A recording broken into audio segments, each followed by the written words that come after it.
তালার অনুন্নত সাতক্ষীরার টালায় জলাবদ্ধতা থেকে মুক্তিসহ অবকাঠামোগত উন্নয়নের দাবিতে মানববন্ধন অনুষ্ঠিত হয়েছে। বুধবার সকালে উপজেলা নাগরিক কমিটি উপজেলা পরিষদের সামনে এই মানববন্ধনের আয়োজন করে। মানববন্ধনে বক্তারা তালা উপজেলায় একটি আধুনিক ভূমি অফিস স্থাপন, জলাবদ্ধতা নিরসনে খাল খনন ও টিআরএম চালুর পাশাপাশি তালাকে পৌরসভায় রূপান্তরের জোর দাবি জানান।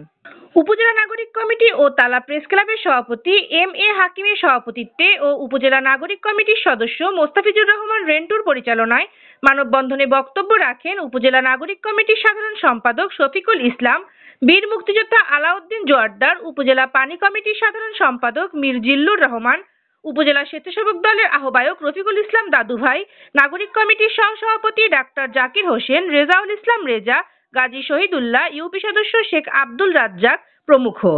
মানববন্ধন শেষে উপজেলা নির্বাহী কর্মকর্তা শেখ রাসেলের মাধ্যমে জেলা প্রশাসকের কাছে তালার উন্নয়ন কল্পে একটি স্মারকলিপি পেশ করা হয়।